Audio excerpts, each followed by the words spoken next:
मित्रांनो, तुम्हाला एक भयानक, थरारक, रहस्यमय गोष्ट सांगणार आहे. मित्रांनो, याचा अनुभव मी घेतलेला आहे.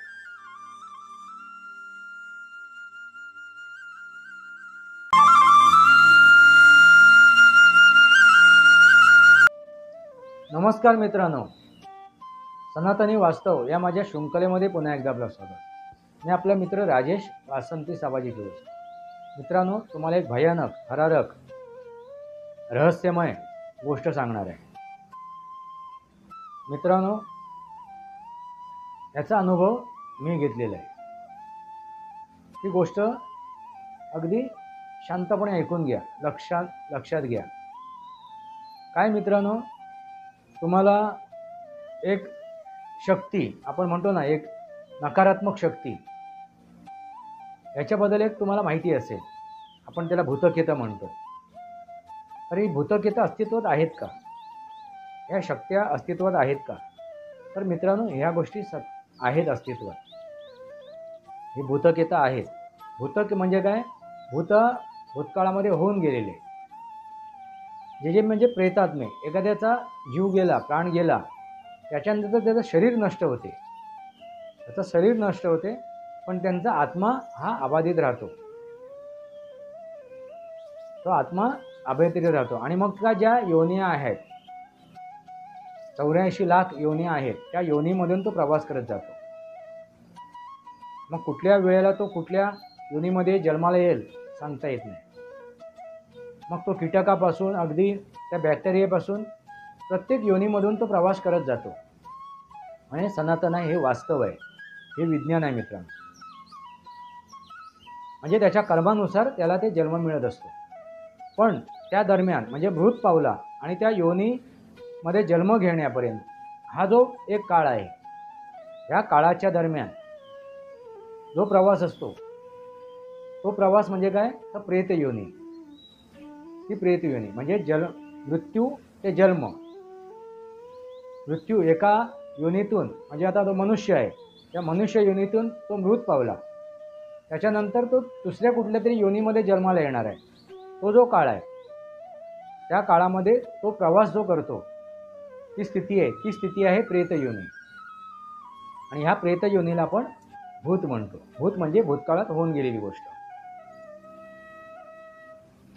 मित्रांनो, तो भूत, ते प्रेतात्मा, ते प्रेत योनी, त्या योनीत तो वावरणारा जो आत्मा आहे, तो नकारात्मकही असतो आणि सकारात्मकही असतो.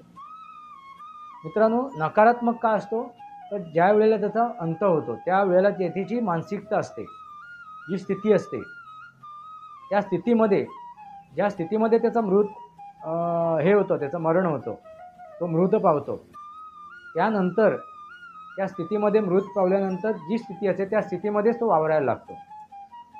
म्हणजे जर त्याच्या इच्छा अपुऱ्या राहिल्या असतील त्या जन्मामध्ये, मग तो मनुष्य प्राणी आहे, त्या मनुष्य प्राण्याचाच विषय जास्त असतो. त्याच्यात प्रेतात्मे जास्त करून तुम्हाला दिसतील.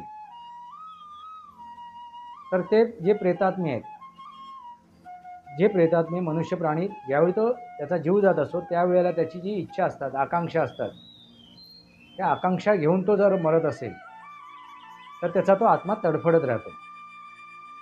आणि मग तो काय करतो? ते साध्य करण्यासाठी प्रयत्न करायला लागतो. आणि मग ते साध्य करायला त्या प्रेत योनीमध्ये तो अनेक प्रयत्न करतो, अनेक तऱ्हेने प्रयत्न करतो. मग तो वाकड्या मार्गाने सुद्धा जातो. किंवा एखाद्याचा राग असेल, द्वेष असेल, क्रोध असेल, लालच असेल, म्हणजे जे षडविकाराने ग्रस्त असेल तो जर आत्मा, तर तो मग कोणत्याही स्थितीत, कोणत्याही परिस्थितीत ती गोष्ट साध्य करण्याची, म्हणजे का त्याला जे साध्य करायचं आहे ते साध्य करण्यासाठी प्रयत्न करतो. मित्रांनो, लक्षात आलं. आणि ती जर संधी त्यांना लाभली, तर त्या संधीचा तो फायदा उचलतो.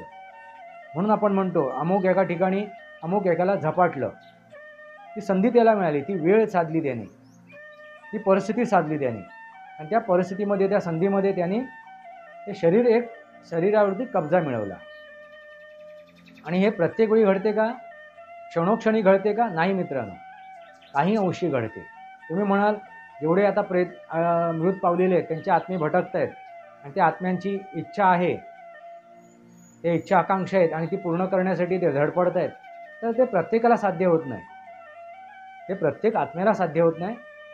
अशी काय परिस्थिती, अशी काय स्थिती निर्माण होते, त्या स्थितीमध्ये जर त्याला ती संधी मिळाली तरच तो ते साध्य करू शकतो. मित्रांनो, ही गोष्ट पहिली लक्षात घ्या. हे वास्तव आहे. आता आपण गोष्टीकडे वळूया. मित्रांनो, ही गावाकडची गोष्ट आहे आणि मी गावाकडे असा वरच्यावर जाऊन येत असायचो.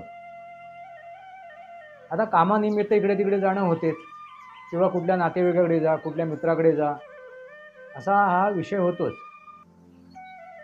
मित्रांनो, तो जो काळ आहे ना, हा जो मी सांगतो, ही जी गोष्ट तुम्हाला सांगतोय, ते गणपतीच्या काळातली गोष्ट आहे, त्या वेळातली गोष्ट आहे. आता त्या वेळेला, आता गणपतीच्या वेळेला भजन मंडळ असतात आणि मग रात्रीची भजनं होतात. म्हणजे संध्याकाळी सुरुवात होते आणि मग ते संध्याकाळी सुरुवात झालेली भजनं सर्व कामं म्हणजे जेवण पावण दुपारनंतर आटपल्यानंतर जे काय 2-4 नंतर जी भजनं सुरुवात होतात ती रात्रीपर्यंत सुरू राहतात. तर अशी भजनं गणपतीच्या काळात, गणेश चतुर्थीच्या काळात असतात कोकणामध्ये आणि प्रत्येकाच्या घरात जाऊन भजनं करायची. अशी ती वेळ, अशी ती स्थिती. आता त्या भजनाला आपल्याला उपस्थिती करायची आहे, ठेवायची आहे, त्या भजनाला आपल्याला जायचं आहे. तर असंच एकदा मी त्या भजनाला गेलो होतो भजन मंडळीबरोबर. आता एक एक घर असं करत करत करत करत माझ्या घरापासून अगदी माझ्या शेजारच्या घरांमध्ये ते भजन करत करत करत एक एक घर घेत घेत मी असं पुढे जात होतो. असं घेता घेता आम्ही एका गावातून दुसऱ्या गावात आलो, एका वाडीतून दुसऱ्या वाडीत आलो. आता त्या वाडीमधलं अंतर म्हणजे माझ्या घरापासून त्या वाडीमधलं अंतर 1-1.5 किलोमीटरच्या आसपासचं. आणि त्या वाडीमध्ये आम्ही गेलोय, भजन करतोय. नंतर तिथून एकाने आम्हाला आमंत्रित केलं की मला आमचं गाव आहे, त्या गावाच्या बाजूच्या एका गावाने आम्हाला आमंत्रित केलं होतं की तुम्ही आमच्याकडे सुद्धा या, आमच्याकडे भजन तुमचं द्या. मग आमचं त्याप्रमाणे ठरलं होतं भजन मंडळीचं, त्या गावात सुद्धा जाऊन भजन करायचं, म्हणजे ती सुपारी घेणं म्हणतात. आता ते गाव एक 5-6 किलोमीटरवरती. मग त्या गावात आम्ही गेलो. त्या गावातील ज्या घरात आम्हाला आमंत्रित केलं होतं, जी सुपारी घेतली होती भजनाची सुपारी, आम्ही घरी गेलो. तिथे भजन वगैरे झालं. मग ते भजन झाल्यानंतर बाजूच्या घरातील सुद्धा आम्हाला ऑफर आली तिथल्या गावातील की आमच्याकडे सुद्धा भजन करा. मग आम्ही ती परत त्यांची मागणी स्वीकारली. पण मित्रांनो, त्या दरम्यान मी म्हणालो आता जास्त वेळ होतोय, उशीर होतोय, रात्र जास्त वाढते, झोप यायला लागली होती, थकवा आला होता. मग मी विचार केला की आपण घरी निघूया. आता मी काय पुढे, मला काय ते पैसे कमवायचे नव्हते. मी की त्या भजन मंडळाचा कोण सदस्य नव्हतो. त्यामुळे मला उद्या सकाळी त्याच्यातून काहीतरी फायदा मिळेल हा काय मला प्रश्न नव्हता. फक्त एक छंद म्हणून, आवड म्हणून त्या भजन मंडळासोबत मी गेलो होतो. मित्रांनो, ही जी गोष्ट आहे ही माझ्या गावातली नाही आहे, एका माझ्या मित्राच्या घरी गेले असतानाची गोष्ट आहे. तर मी माझ्या मित्राला म्हणालो, मग चल बाबा आपण घरी निघूया, मला काय आता पुढे जाता येणार नाही, आपण घरी जाऊया, मला झोप येते. आता रात्रीच्या ठिकाणी, रात्रीची वेळ आहे, 12-1 वाजला होता त्या दरम्यान. आता घरी निघायचं आणि ते 5-6 किलोमीटरवरती अंतर आहे. मग तिथून आपल्याला घरी यायचं आहे. मित्राला बोललो, चल बाबा चालत चालत जाऊया, बॅटरी आहे आपल्याकडे. थोडा पावसाचा म्हणजे पावसाळाच होता, त्यामुळे पाऊस बारीक बारीक पडत होते, छत्र्या होत्या आमच्याकडे. मित्र पण म्हणाला ठीक आहे, आता मी पाहुणा म्हणून त्यांच्याकडे गेलो तर पाहुण्याचं ऐकायला पाहिजे. त्याची इच्छा होती पुढच्या भजनाला जायची, कारण तो सदस्य होता त्या भजनी मंडळाचा. म्हणाला बाबा चल, मला आता पुढे काय जागवता येणार नाही.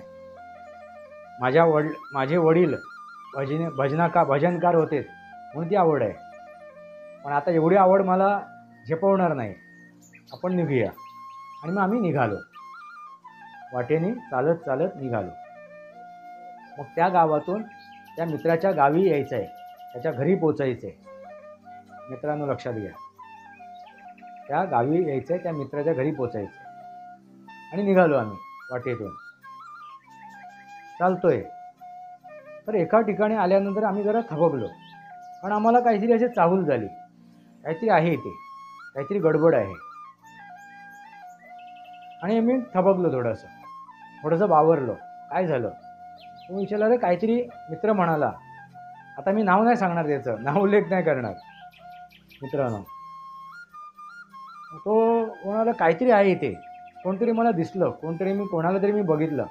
अरे बाबा, तुला काहीतरी भास झाला असेल, तुला गैरसमज झाला असेल, तुला त्यावेळी पौर्णिमा होती माझ्यामध्ये त्यावेळी काहीतरी पौर्णिमा होती, असं म्हणजे थोडंसं चांदणं पडलं होतं, म्हणजे उजेड होता, थोडासा ढगाळ वातावरण असलं तरी. त्यामुळे मी बोललो, तुला काहीतरी असा भास झाला असेल. बोलो, चल पुढे चल, निघूया. बोला, नाही, मला काहीतरी गडबड दिसते, आपण पाठी परतूया. अरे बोलो, आता आपण अर्धा रस्ता चालून आलोय आणि पाठी परतूया म्हणजे पाठी परतून काय करणार? परत पाठी कोणतरी भेटलं तर, तुला तसं कोण दिसलं तर मग तू काय करणार? चल पुढे, काय होत नाही. मी पुढे निघालो. तसंच पुढे निघालो. बोला, चल, तू नाही तर मी जातो, मला माहिती आहे रस्ता. आपण आलो, ज्या रस्त्याने आलो त्या रस्त्याने मी घरी जाईन, तू जा मागे, तू आपले भजन कर. उगाच मी तुला बोलवलं, मी एकटा घरी पोचलो असतो. आणि मी पुढे निघालो. पुढे चालल्यानंतर अरे आवाज येतोय पाठी. म्हणलं, अरे चल, येतोयस काय? हां येतो, चल. मग तो यायला लागला. तोपर्यंत मी काही अंतर पुढे चालून गेलो होतो. तो तबकला होता तिथे.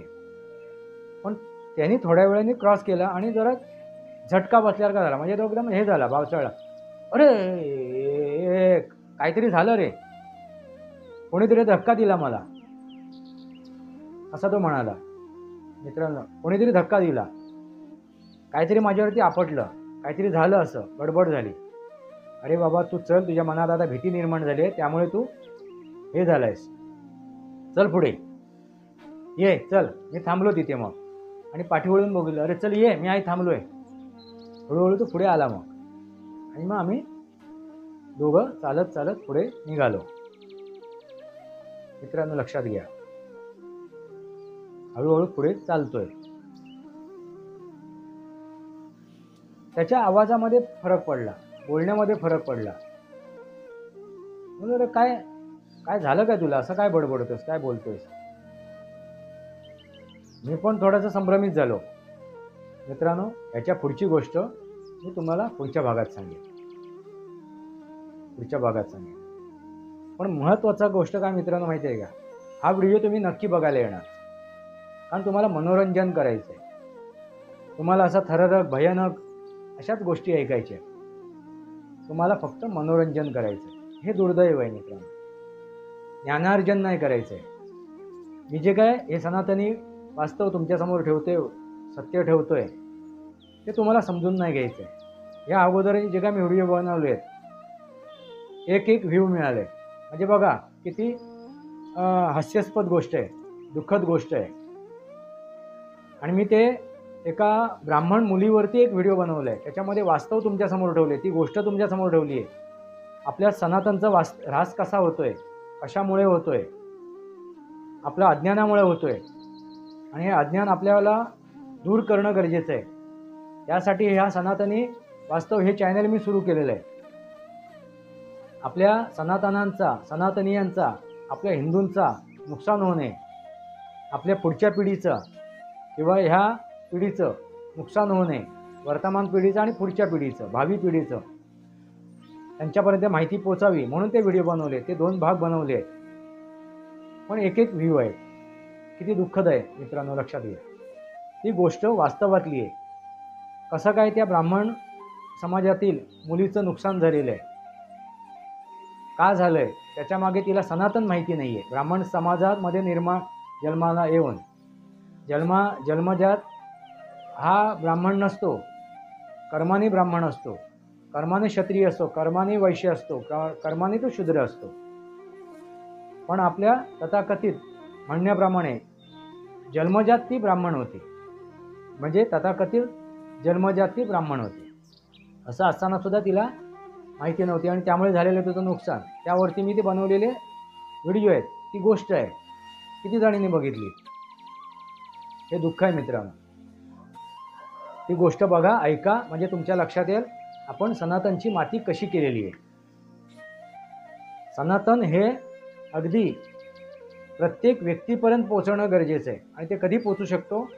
तुमच्यासारख्या सनातनीयांची, जर तो सनातनी असेल तरच तो व्हिडिओ बघेल. सनातन म्हणजे विज्ञान, आणि ते सनातन जाणून घेईल, समजून घेईल आणि ते विचार इतरांपर्यंत पोचवेल. म्हणजे आपल्या सनातनच्या ऱ्हास होणार नाही, नुकसान होणार नाही. मित्रांनो लक्षात घ्या, सनातनचं संवर्धन होईल, रक्षण होईल. आता निर्णय तुमच्या हातात आहे. एक व्ह्यू जरी असला तरी मी व्हिडिओ बनवणार, माझी मतं पोचवणार, माझे विचार पोचवणार, मी ते सनातनचं वास्तव तुमच्यासमोर पोचवणार. निर्णय तुमच्या हातात आहे. तुम्हाला काय करायचं आहे, काय ठरवायचं आहे. आता ह्याच्या पुढचा भाग मी पुढच्या व्हिडिओमध्ये करेन, कारण व्हिडिओचा विस्तार होतो आहे. असो मित्रांनो, आपले विचार कमेंट बॉक्समध्ये लिहा. तुम्हाला जर काय वाटत असेल, ह्या व्हिडिओवरती मी जे काय माझं मत प्रकटीकरण केलं आहे, माझे विचार मांडले आहेत, त्याबद्दल जर तुम्हाला काय बोलायचं असेल तर कमेंट बॉक्समध्ये लिहा. आणि तुम्ही कमेंट बॉक्समध्ये आपली मतं मांडा, तरच ते माझ्यापर्यंत पोचतील. तुमच्याकडे जर माहिती असतील तर ती माझ्याकडे पोचेल, माझ्याही ज्ञानामध्ये भर पडेल. ते वास्तव तुमच्यासमोर, तुम्ही माझ्यासमोर मांडा. जर माझा दिशाभूल होत असेल, मी जर संभ्रमित होत असेल, मी जर चुकीची माहिती तुमच्यापर्यंत पोचवत असेल, तर माझ्या ज्ञानामध्ये सुद्धा भर घाला. तर ते कमेंट्सच्याद्वारे तुम्ही घालू शकता, किंवा माझे हे मेल आय डी आणि व्हॉट्सअपचा हे डिटेल्स मी ह्याच्यामध्ये टाकलेले आहेत. कशामध्ये? डिस्क्रिप्शन बॉक्समध्ये टाकलेले आहेत. त्याच्यावर जाऊन सुद्धा तुम्ही व्हॉट्सअपवर किंवा मेल आय डीवरती आपले विचार मांडू शकता, किंवा फोन करून तुम्ही माझ्याशी संपर्क साधू शकता. बरेच जण फोन करून माझ्याशी संपर्क साधत आहेत आणि मी त्यांच्याशी मी चर्चा करतो आहे. कारण मला सनातनचं वास्तव तुमच्यासमोर ठेवायचं आहे आणि सनातनचं सत्य तुमच्यासमोर ठेवायचं आहे, आणि हे जे काय तुमचं अज्ञान आहे ते दूर करायचं आहे. असो मित्रांनो, सनातनी वास्तव या माझ्या शृंखलेला सबस्क्राईब करा, बेल आयकॉन दाबा, माझे विचार पडसे लाईक करा, आपले विचार कमेंट बॉक्समध्ये लिहा. तुर्तास इतकंच. भारत माता की जय, वंदे मातरम. जय भारत, जय महाराष्ट्र, जय सनातन.